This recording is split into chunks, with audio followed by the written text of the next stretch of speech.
Hey, everybody. How are you? Knut Berga, Javier Sueda, how are you, buddy? Nice to see you guys. We got Norway and Spain showing up here already. I had my microphone turned off so you could hear the guitar without the clicky clicky. I got to work on that. I guess the only way I can really do it is to get a headset. You know, Roger, 29 vector over. Like that. I can't seem to put this mic. Here's my mic, right? It's Mojave, you know, handheld. It's not a condenser mic. It's just a regular mic. When I use a condenser mic, it pulled in nothing but the room noise and the clicky, like this stuff.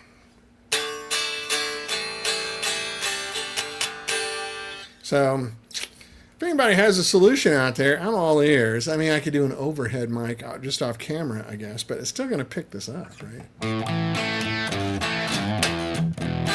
So what I can do is this.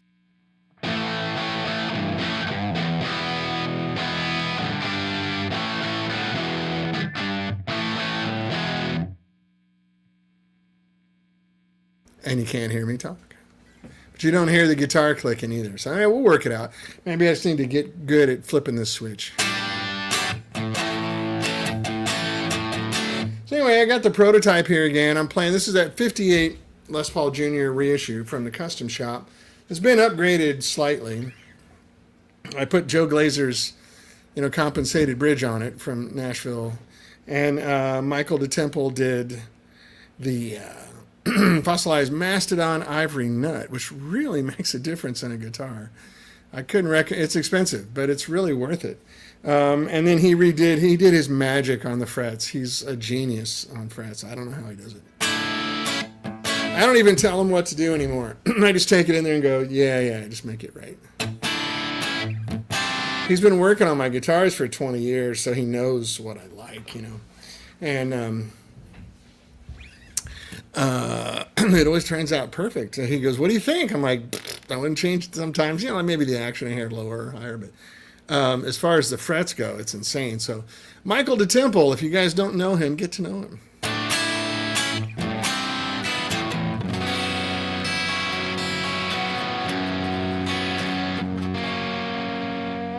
Anyway, Les Paul Jr. haven't played in a while. And it's just rocking. Makes you want to just play differently. I don't have any dirt on here. I've just got a little echo. What I like with this kind of setup is a clean booster. This is my Zio clean booster, right?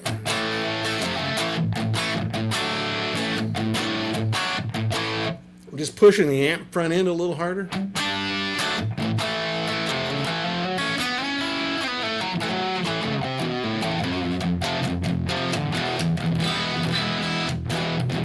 So what you get is the same reason people buy really high output pickups is to drive the front of the amp harder. The problem with high output pickups is they don't sound good. So this is a low output pickup. I think this one's 7.8K or something, which for a P90 is kind of mid-range. But if I put a clean booster on it, I'm not changing the sound of the pickup, right? The higher you go on impedance of the pickup, the more mid-range and punchy, like that it sounds, right?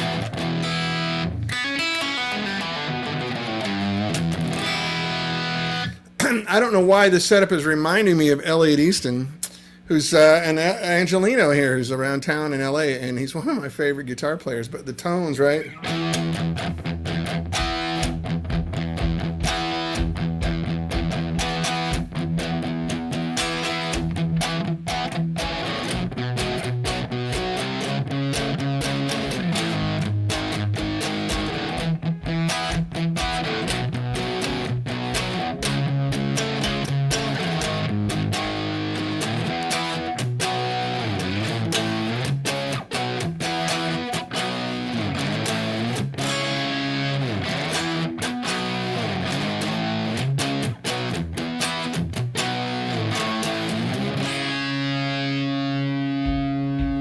Kind of got that vibe, right?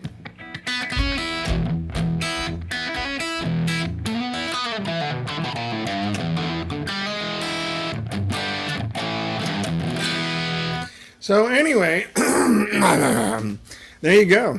I don't really have much 65 news other than I have made a lot of progress with some stuff that I can't really talk about, unfortunately. But when I tell you, you're going to really dig it. I know that's a stupid tease, but it's the truth, actually. So I thought a lot of what we ought to talk about today is what's on everyone's mind is the Fender lawsuit. It's a short conversation, but it's an important one to have. Once we kind of get a quorum of people on here, I'd love for you guys to ask questions. So I have a moderate legal background, like I'm a lawyer's kid that started law school. And the firm that I was working at as a slave was an intellectual property. Whoops.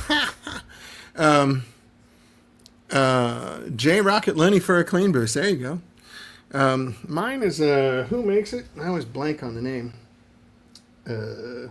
It's called a Zio, Z-I-O, but there's a company that makes it. It's really nice. Anyway, so I understand intellectual property, probably just at above average level. I'm not an expert at any means, but there's certain, growing up in a legal household, you have a lot of conversations. Matter of fact, my dad was in law school till I was 8 years old. So as a little kid, I was having legal conversations. Scotty Bratcher, Source Audio, thank you. Without my glasses on, I can't read it. Isn't that pitiful? Scotty Bratcher, how are you, brother? Anyway, Source Audio, Zio, Z-I-O, fantastic booster. Just to go back for 1 second, I called around some of the guys that I know that are touring guys here in LA, and a couple of them mentioned this, but Lyle Workman uses this.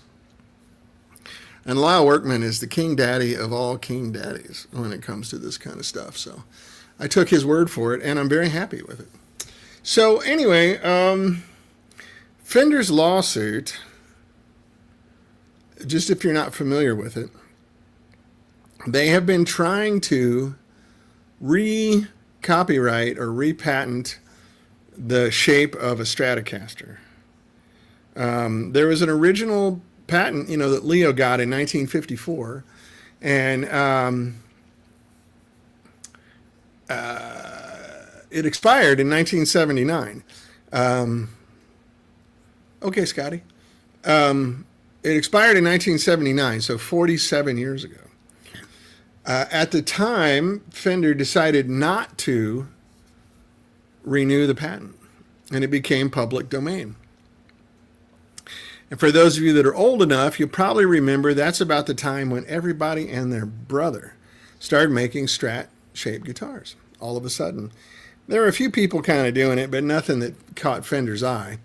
I think everyone under the sun made a Strat-shaped guitar, except for maybe Gibson, and I think they did. Like, wasn't that Marauder guitar or something? Wasn't there a Strat body Gibson?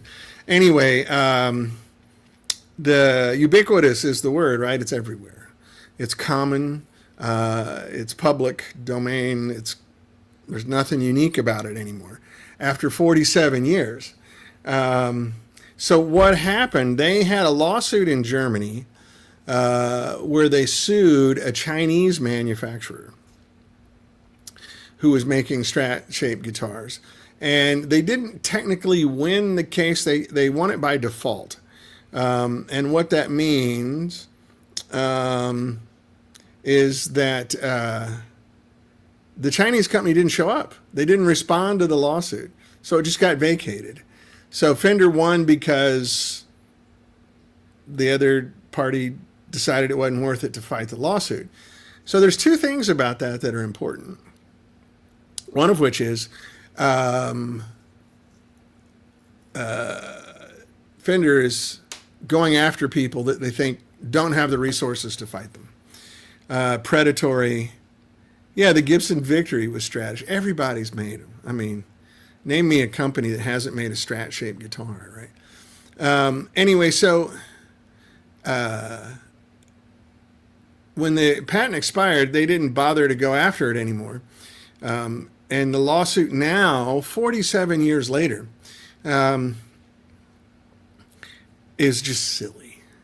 I understand there's a new CEO or some new management people, and they want to get the board and the shareholders more money, and this is the way they think they can do it. It apparently is backfiring on them amazingly well. But the lawsuit in Germany isn't legal precedent because they only won by default. They won because the other party didn't show up. That doesn't mean that you actually have legal precedent to stand upon. So what they're doing now is sending cease and desist letters to mostly small manufacturers whom they know likely don't have $50,000 to spend on a lawyer to fight this. And I'm a big fan of Fender, don't get me wrong. Now, I could argue from their side of the table, they feel like it's their intellectual property and they want to try to see what they can defend. I get that. That's not unreasonable. But it's not going to really hold up, I don't think, because you can't stand in front of a judge and say, hey, after 47 years, we just realized these people might be hurting our business. No one's going to buy that. And I'm sure their lawyers know that. They have in-house lawyers at Fender that are probably fantastically smart, well-educated, successful people. So what that comes down to is let's try to squash everybody we can. And half of these people don't have any money. So they're just going to give up. They're going to vacate and default like the Chinese company did in Germany. We will thereby reduce our competition. We will reduce the amount of people buying other guitars than Fenders. That's my guess on what they're thinking. Because I think it's not wise to assume that the people at Fender are stupid, or to assume that they're ignorant, or to assume that they're simple-minded. They're not. It's a very large, successful company run by very intelligent people. I know a lot of people there that are in management at Fender. They're great people. I don't know the CEO. I know one of the old CEOs pretty well. But, and even he's one of the nicest people I've ever met. So, anyway, what it's going to boil down to is people just standing up to him. The big mistake that they made was filing papers on Paul Reed Smith. Paul Reed Smith went to the mattresses with Gibson and won. You guys probably remember that. And Paul has resources. For those of you who don't know, Paul Reed Smith Guitars is his side hustle. He works medical equipment and research mostly. And he's an extremely intelligent, really super bright person, obviously, who also has a lot of financial resources. So I think it was a big mistake. I don't know why they would drop papers on Paul Reed Smith. Because of the silver sky, I guess. No one's going to mistake that for a Strat because of the headstock. And I'm sure he did that on purpose. But anyway, so there's a few issues here. One of which is to stand in front of a judge and say, Your Honor, we just discovered these people are hurting our business after 47 years. Now, let me give you a couple of examples. I think Fender makes, from what I understand, roughly 1,700 guitars a day. They have factories here. They have factories in Mexico. They have factories in China. They have factories in Japan. And I think they have a factory in Vietnam. I could be wrong. But they make a lot of guitars, 1,700 guitars a day. Now, for example, one of the first people they decided to go after was LSL Guitars here in Los Angeles, who make excellent guitars, by the way. And if you guys know Lance Lerman, he's literally one of the nicest people in our industry. And everybody's going, oh, no, they're not going after Lance. Oh, my God. He's the sweetest, nicest, honest, coolest guy. And he makes really good guitars. If you're not familiar with LSL Guitars, Fender's giving them a lot of publicity. I spoke to Lance this morning. He said the lawsuits actually increased their business, which is great. And also, they started a GoFundMe page. If you go over to LSL Instruments, I would highly encourage you to drop a little cash on them for their legal fund. I did. He said they're over $55,000 raised so far, which is pretty close. That should cover it, or it's getting close. And there's probably other people doing the same thing. So, hey man, throw $5 at them. You know, it all adds up. Or buy an LSL guitar. That all helps. And really, LSL's really nice guitars. If you don't know Lance, his background is in serious wood manufacturing. He has a CNC machine that's bigger than this room. And he makes flawless guitars. They're really nice. And they're not crazy expensive because he utilizes the machinery. Anyway, so I'm not sure what they were thinking at Fender other than trying to raise money for shareholders and board members. It seems very uncharacteristic of the people that I know at Fender. Now, am I an insider at Fender? No, I'm not. But I do know people there. I know a lot of people there. And I have known people there over decades. And I know a lot of ex-Fender people, some of whom I've talked to, and they're just gobsmacked. Why would they do this? It's some people are calling it brand suicide. You know, guys like Tim Pierce put out a scathing video about Fender, and it's hard not to disagree with him. He kind of suggested that they're committing suicide. I don't think Fender's ever going away. I think a lot of people don't know about this stuff and don't care. But I know for you guys here, you guys are kind of aficionados. So this is something you're likely interested in. If you're not, you should be. So anyway, I'm saying a lot because I'm trying to be careful how I say this. I don't want to get a letter from Fender. But anyway,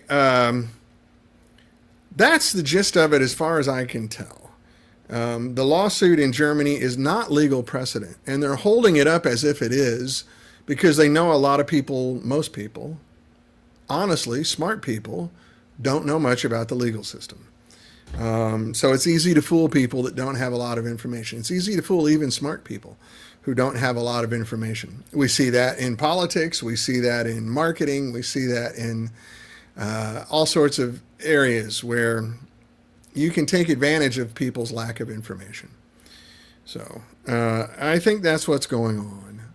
And I'm sorry to say that because to me it just sounds really predatory and mean. And it won't make any difference. So what I was getting at earlier is Fender makes 1,700 guitars a day. Lance Lerman makes 2. What's the math on that? What percentage is 2 of 1,700? Here, let me get out my phone.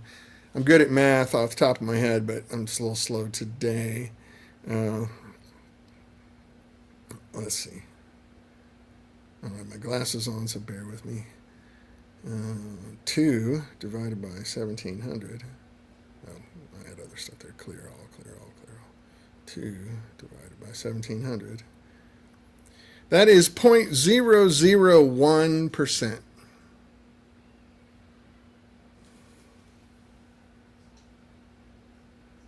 Whoops, get the reflection off there. So they're going to spend a lot of money with their lawyers. Again, their lawyers are on salary. They're in-house guys, so they're working no matter what. To go after Lance Lerman, who makes 0.001% of the guitars that Fender does. 0.001. That's 1/1,000th. Less than 1/1,000th.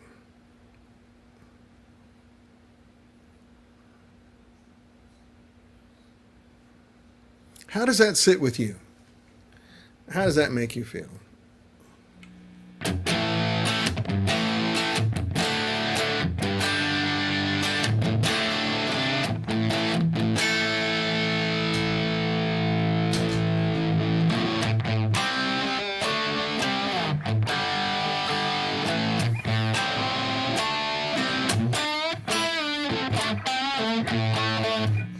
Yeah.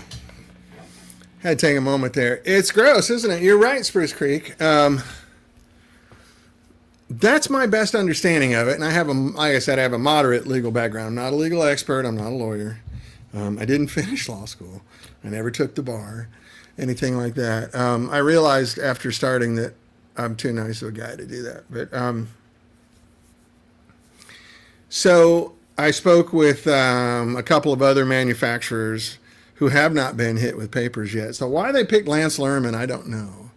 Other than they thought he's not very likely to fight back. Wrong. As far as I know, Lance and some other people are taking Fender to the mattresses. They're not gonna back down a millimeter.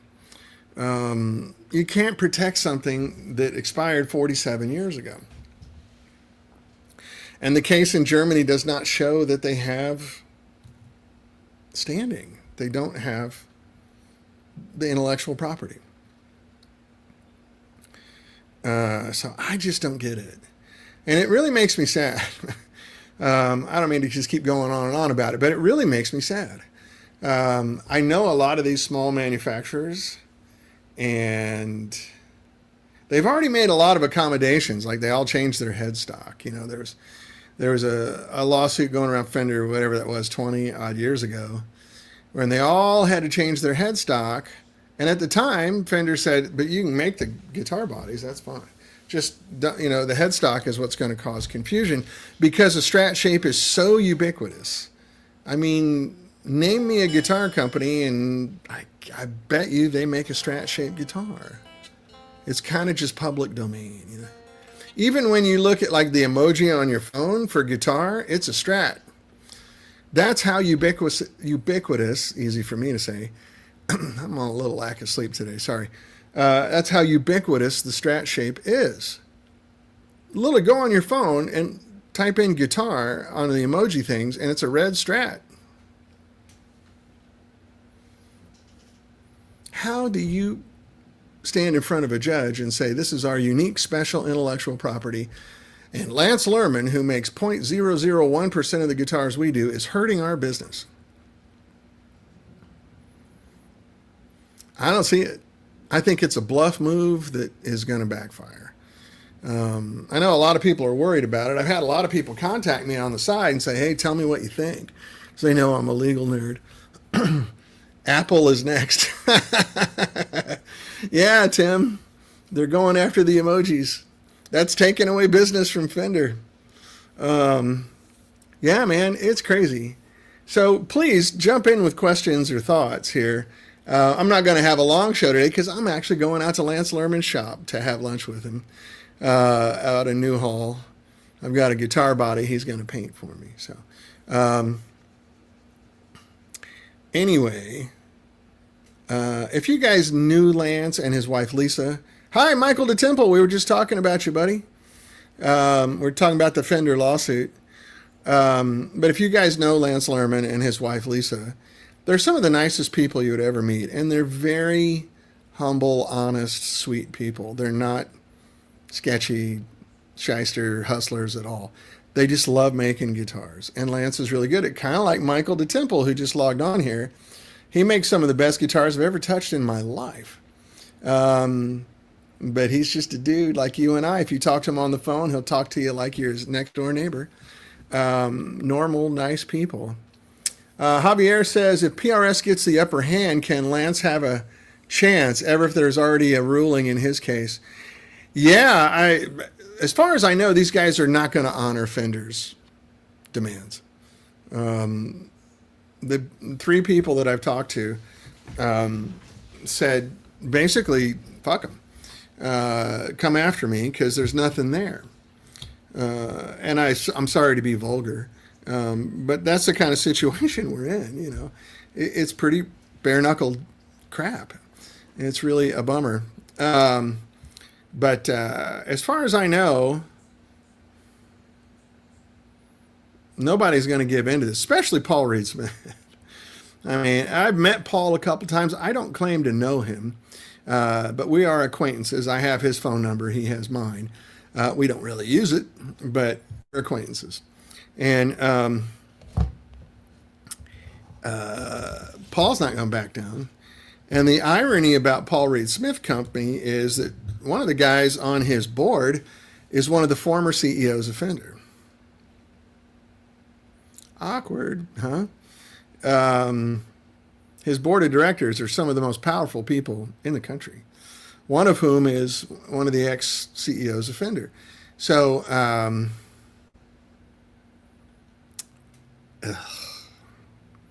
it's just ugly, man. It's just so ugly. I can't believe we actually have to discuss this. We're in an industry of supposedly artistic, nice people, like we're all kind of hippies. Peace, love, and understanding kind of people, right? Some of you feel that way because of your religious background. Some of you feel that way because of your cultural background. Whatever it is, we all kind of agree in the guitar world on peace, love, and understanding. And this ain't that, man. This is not that. This is hostile, aggressive, predatory stuff that I'm so disappointed. And I tell you, a lot of the disappointment, as I said before, I know a lot of people that work at Fender, and I consider them good friends. And they are not like this at all. This would never come from them. They would never, ever dream of this. Senior management level people, they're all really nice. They're all great. Now, Fender's a big company, and they demand a lot out of their employees, and it's a tough shop, but they're not like that. So anyway, that's kind of where it stands. There's just here in Los Angeles, like there's Michael, who's right here, Michael DeTemple, whose guitars are ridiculous. If you go on Facebook and look him up, and his guitars are maybe some of the best guitars I've ever touched in my life. I'm not kidding. I'm not exaggerating. This guy goes to levels. I need to go do my show from his shop someday, and we can spend 2 hours with him going through the guitar and tell you all the little details that he has discovered over the decades on what makes a guitar better and how they are employed in his guitars, because it's brilliant. I mean, it's absolutely brilliant.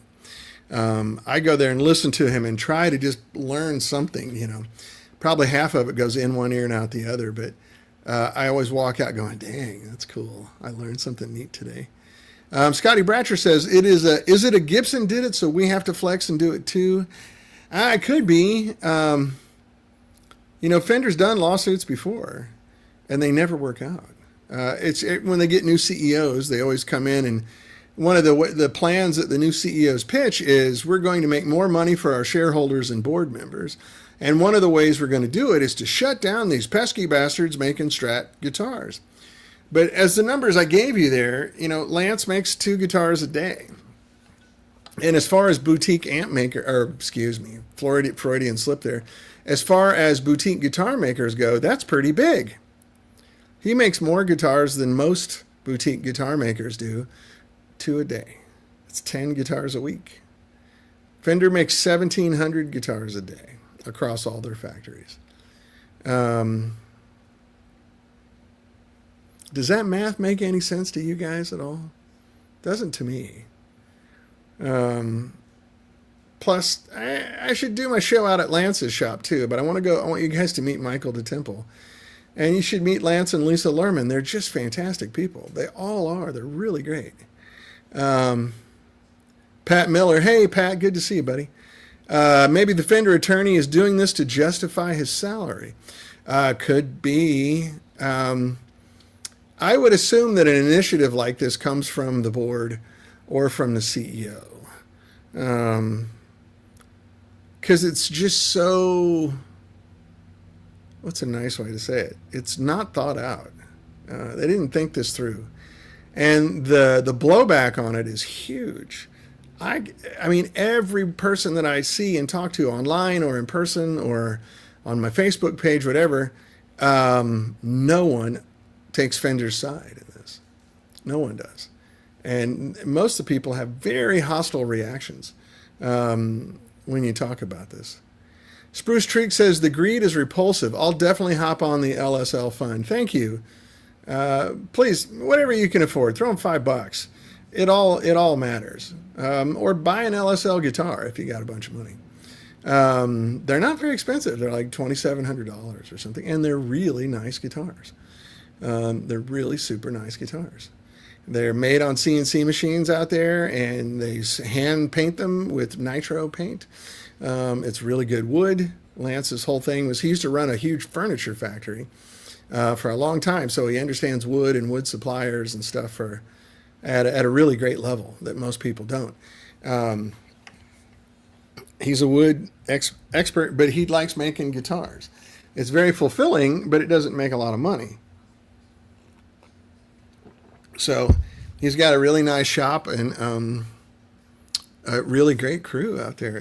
I hate to see them get hurt by this. Happy I bought a PRS a couple of weeks ago, says Rob Price, versus another Fender. I was actually wanting a new S2 Mira 594, but the local shop had a very mint used CE24 for a nice price. Yeah, there you go. Like I said, Lance has said his business is through the roof now.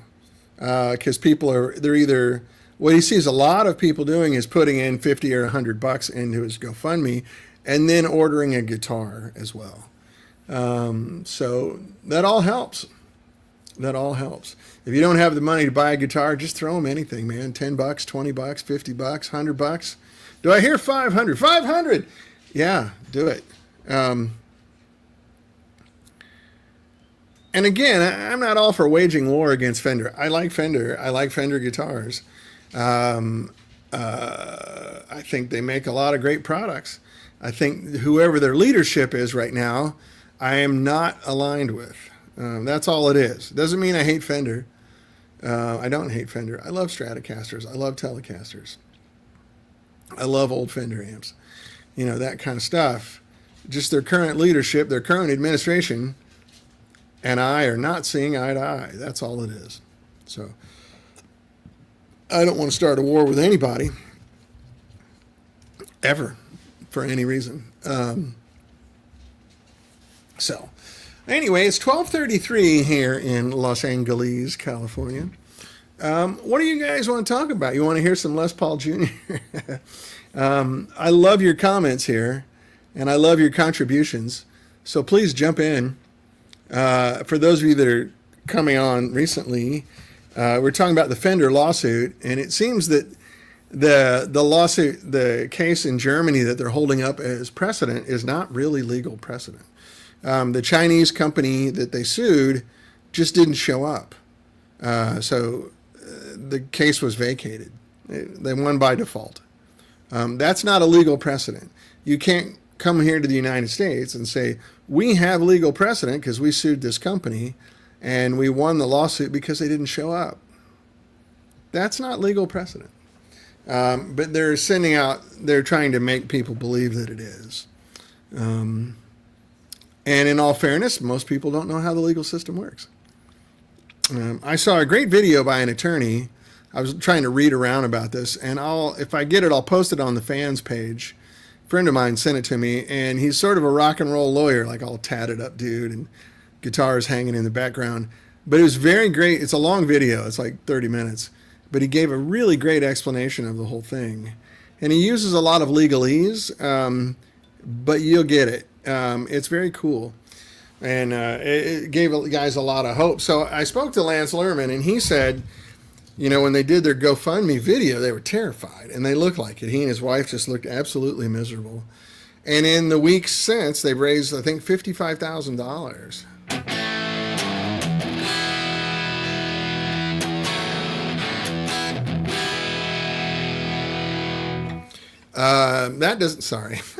That does not suck. He thinks their legal fees will be somewhere in that neighborhood. That and the increased business, they're going to be fine. They're going to be fine. And they're also, they're not fighting Fender on their own. They have one lawyer with 3 or 4 people doing it together. So.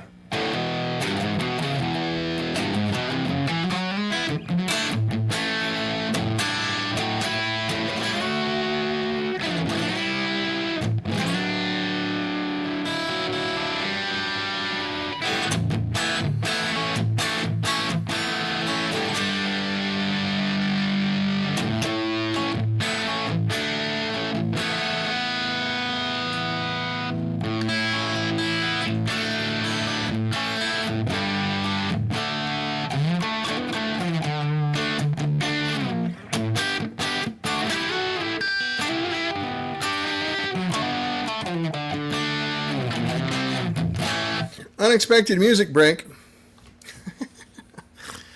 Sorry. It's a very distressing subject, isn't it? You know, in our nice world, and the world is in such a screwed up place. The politics are just insane right now. The economy is insane. You can't fill up your car for less than $100. Groceries are twice what they were a year ago. And then stuff like this sometimes feels sort of like the last straw. It's not, of course, but it's an unwelcome addition to our ecosystem right now, especially amongst us guitar player musician types. Let's just be honest here. We're all kind of sensitive people. We're all kind of emotionally, what's the right way to say it? Exaggerated people. We have a lot of feelings in the music business, and that's part of our brotherhood, right? Is that we all know at our heart we're all kind of sensitive people. We're all sort of emotionally aware people, and this isn't something we need.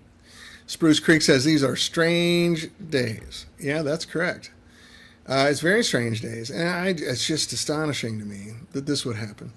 I don't know what else to tell you other than I think it's going to be okay.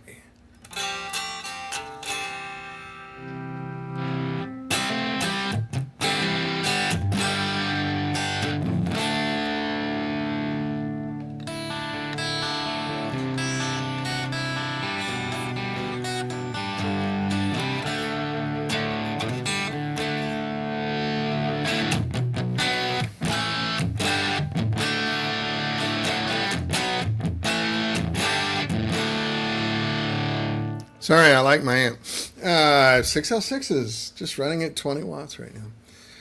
So 65 news. I just can't tell you what's going on. I'm sorry. It's good stuff. I might have a new announcement here in a couple weeks. It's really good. Good for me, good for you.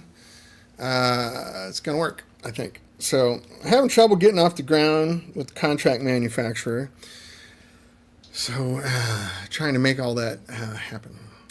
In the meantime, there's some other side projects that 65 is doing that I think you're going to dig. I think you're going to like it a lot.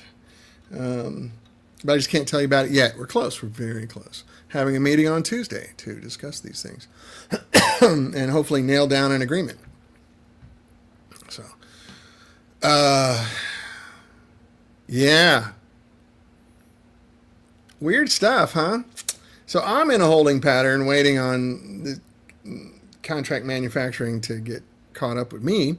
And now everyone who's in the Fender world is in a holding pattern waiting to see what happens with this lawsuit. It's kind of strange days indeed. Most peculiar, mama.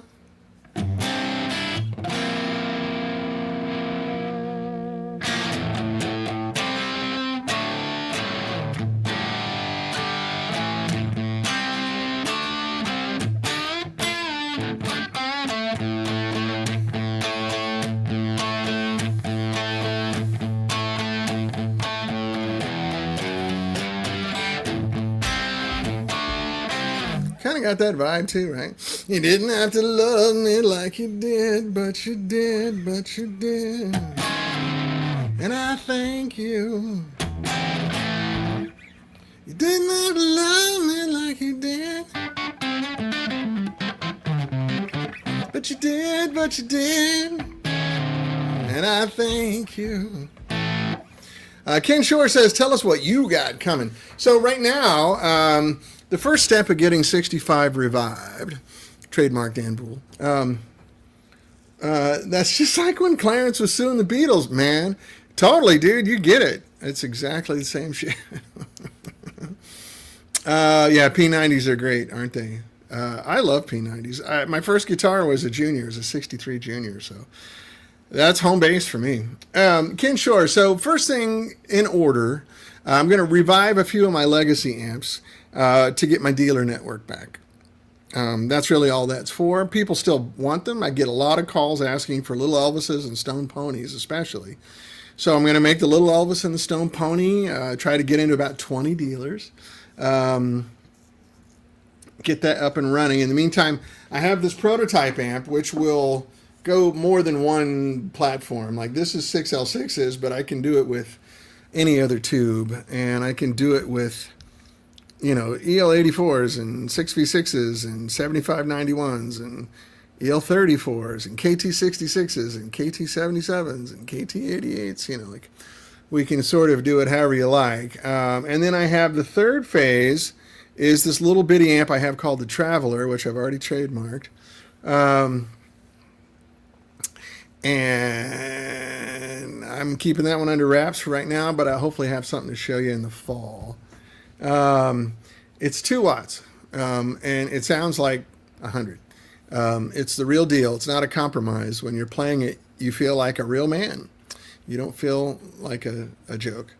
And then I have a software project also that I'm also not talking about yet, although I do have a provisional patent on it right now. So technically it's not really in danger, but I just want to be careful. I studied intellectual property. I know how dangerous it can get. Also, intellectual property, one of the ugly things about intellectual property is someone will just go after you because they know they can sue you, they can run you into the ground with legal fees. They don't care if it's their property or not. They can just bury you if they want to.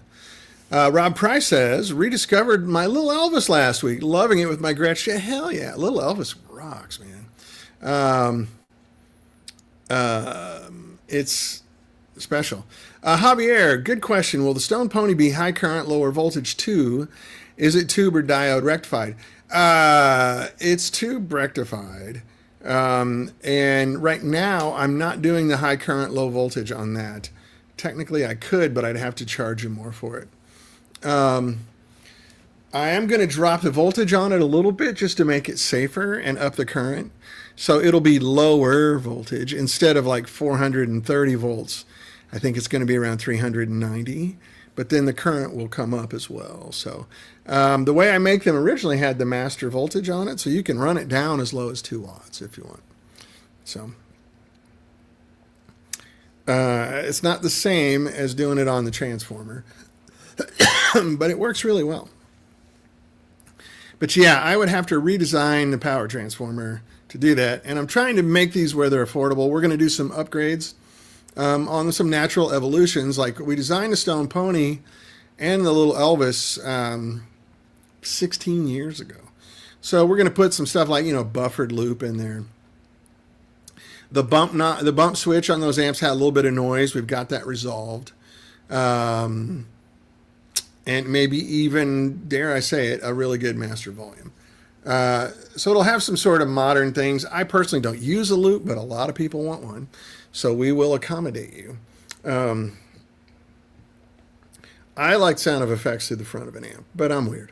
I don't think there's any right or wrong. It's just, yeah, it's a GZ34. That's right, Javier.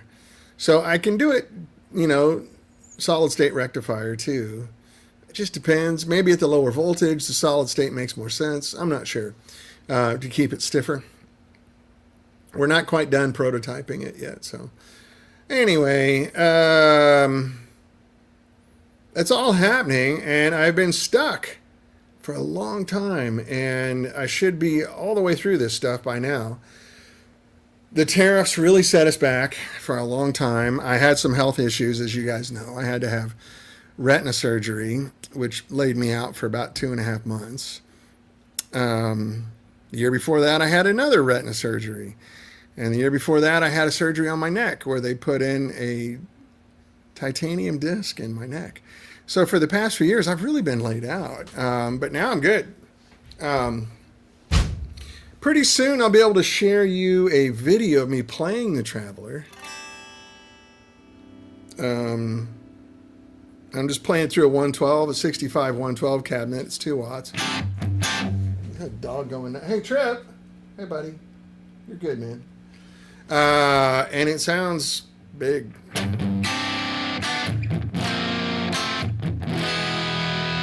And that architecture can translate into anything. I can copy any amp circuit.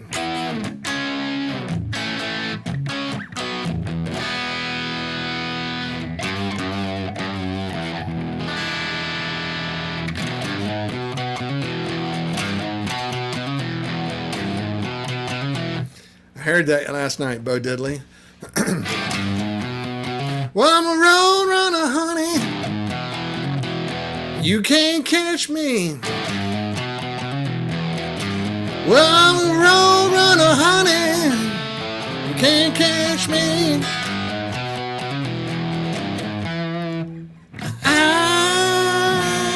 Baby, baby, wait and see. Such a great song. Damn, Dan, keep them surgeons busy. Yeah, well, I'm Steve Austin at this point. I've had my heart rebuilt, I had my neck rebuilt, and I had my eyes rebuilt, so I'm totally Steve Austin. For young guys, look that up.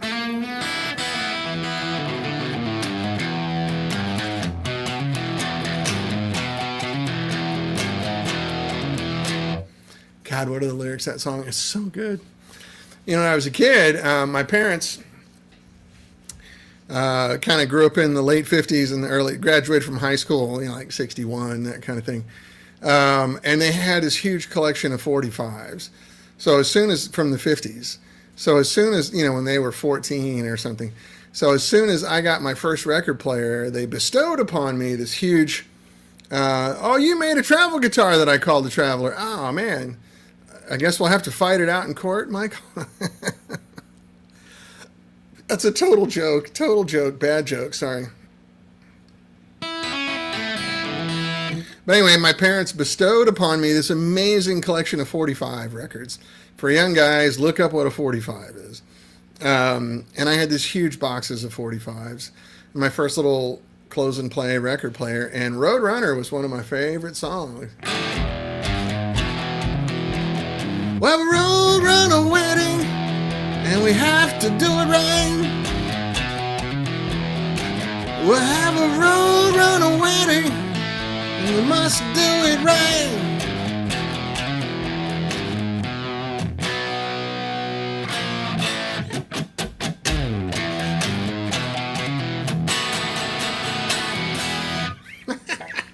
That's some good rock and roll, man. That happy, youthful rock. No fighting here. Yeah, you and me both, Michael. No fighting here.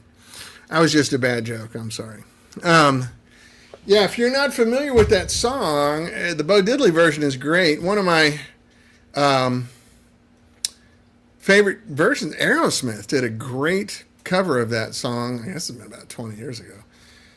They did an album of covers called Honkin' on Bobo, which is slang for something I can't say. Well, I could say. I don't want to say it because it'll offend people, blowjob, because that would be wrong. Anyway, it's a great tune, and this twangy Gibson P90 makes me sound like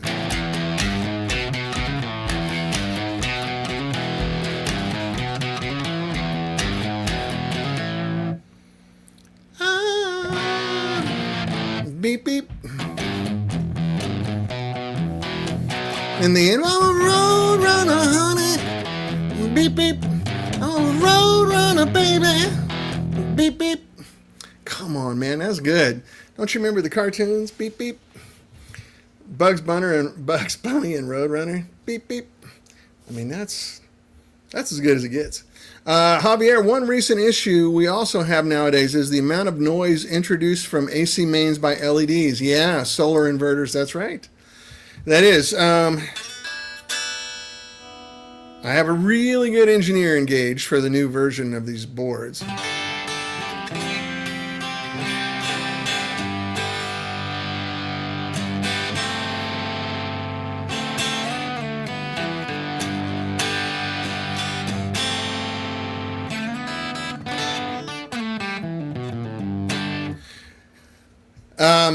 It's Last time he did a board for me, it turned out so good you couldn't stand it. It was a dead quiet board. I think I told you the story about Dave Friedman testing it with me. And there was no floor noise at all. Like none. Zero. Zilch. Never seen that before, ever. Neon 333 says, Dan, any plans for a Soho-ish amp? Maybe. It's too early for me to say. Right now, I just want to get out of the gate, you know, get things going. If there's demand, I'll make anything that people want to buy. And the Soho is a good candidate for maybe some evolution. You know, keep the bass sound so that's not hurt at all.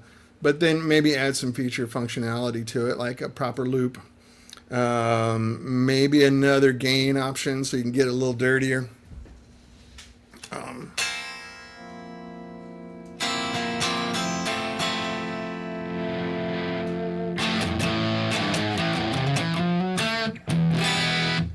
Let's go a little more twang here.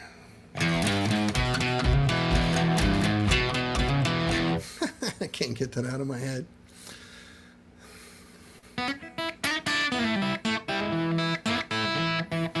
I sing that song in my junior high band, like 9th grade, 8th grade. Oh, road runner, honey, you can't catch me. Oh, road runner, honey, you can't catch me.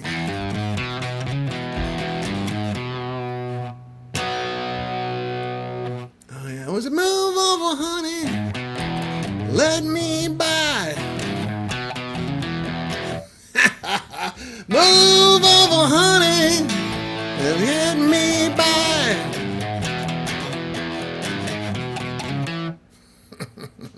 Bo Diddley. Everyone thinks of Bo Diddley as just being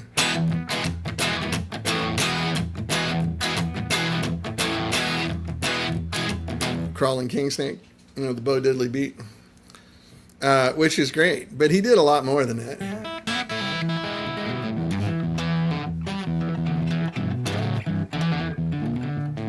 Sad, tragic guy got completely abused and rolled by the music industry. I think it was in the 80s, maybe.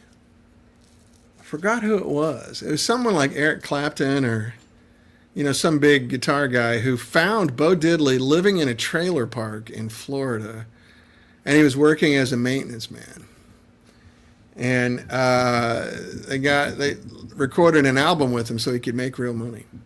They did that for a few people. One was Johnny Johnson, Chuck Berry's guitar player. Keith Richards and Eric Clapton did a record with him, which is great. Johnny Johnson playing piano. And it's so good. And it made the guy enough money to retire and do what he wanted to do. You know, they gave all the money to him. So I think there's some guys that went and found Bo Diddley and did the same thing. His real name is something else, of course. It's not Bo Diddley. I'm blanking on what it is right now. But, yeah, that's good stuff. Well, listen, it's 12:54. I'm going to sign off because I'm going out to Lance Lerman's shop here in just a couple minutes. I just want to go out and say hello to my friend and give him support, you know. Do you guys have any other questions or thoughts about all this stuff? Sorry about my rambling on about Bo Diddley. I just heard a tone in there that made me...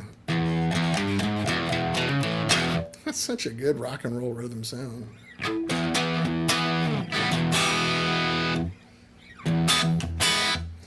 Anyway, and here it is at 2.7 watts. Let me turn my mic off so you can hear.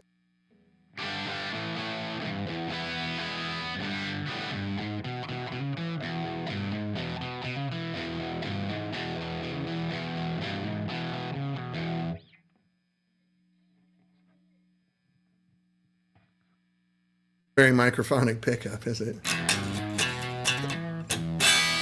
Anyway. Yeah, so I got 5 more minutes or so. What do you guys want to talk about? Bring it, bring it, bring it.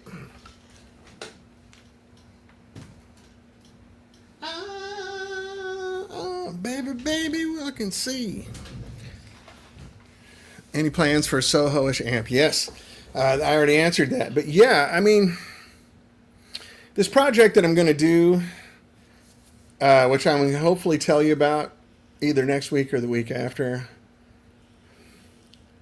Elis Oath of Bates. What's that?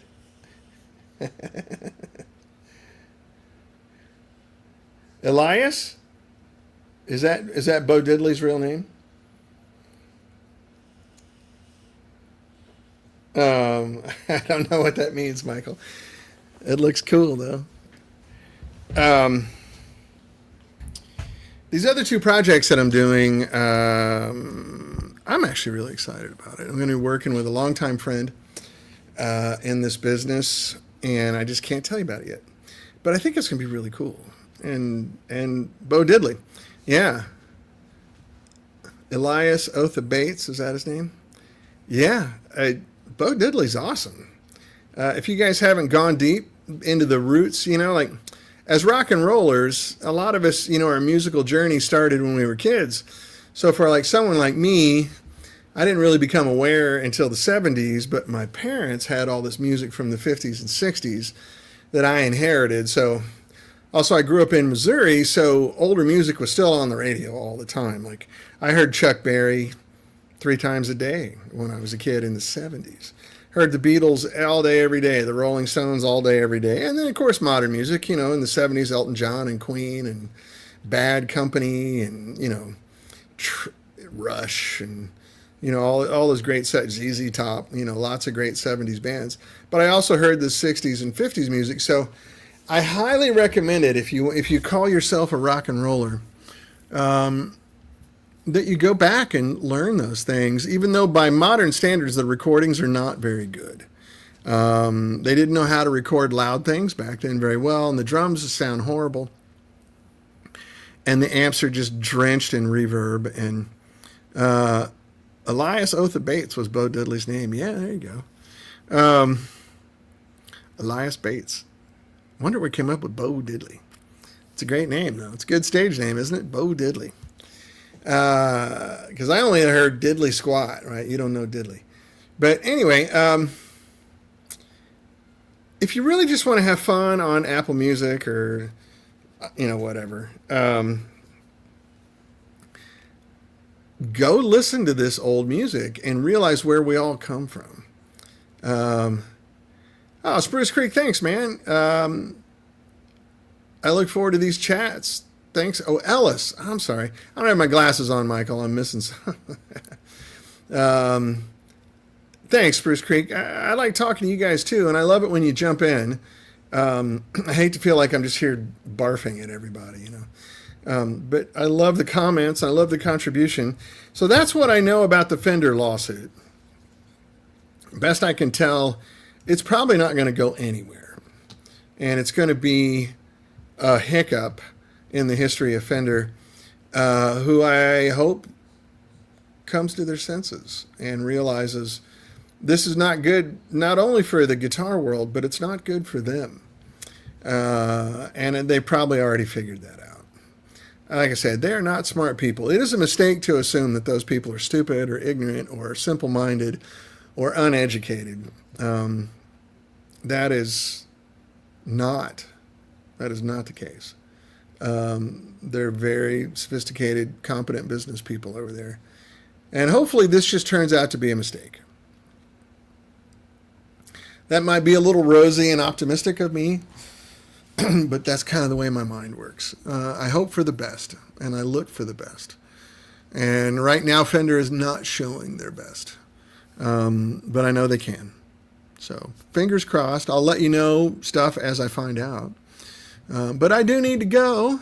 I'm running over to my buddy Lance Lerman's shop right now, and I'm going to go over to Michael DeTemple's shop next week. It makes him the bully on the block. Yeah, you're right, Michael. You're right. And it's so sad, isn't it? It's just sad. They don't need to do this. That's what's the weird part, is why? Why? Why would you do this? Why would you poison the environment like this? It's just not necessary. And it's something people are going to talk about for 20 years. Not in a positive way. And if they do win this lawsuit against all these little people, it's not going to change their business. That's the part I don't get. It's so you kill Lance Lerman and you destroy his family And Pat Miller, tell Lance to keep fighting. I will, Pat. Thank you. You destroy Lance Lerman and you destroy his family and his way to make a living because he sells 0.001% of the guitars that you do. Man, that doesn't square with me at all. That's not the way decent people think. I'm hoping it's just a huge mistake. These people all put groceries on the table by doing this, and they feed their children, and they pay their mortgage, and they do all the things we're all trying to do by just making guitars. It's not going to hurt anybody. So that's my final conclusion. Fender, come to your senses, guys. We're all in your team. We all want to support Fender. We all want to love Fender. Make it easy for us, okay? All right, I got to run, fellas. Always a pleasure. Thanks for all the great comments today. I really appreciate that. Please come back with more. I'll see you next week, and I might have an announcement next week, definitely the week after if I don't. So anyway, I love you, fellas. I'll talk to you soon. Take care. Be good.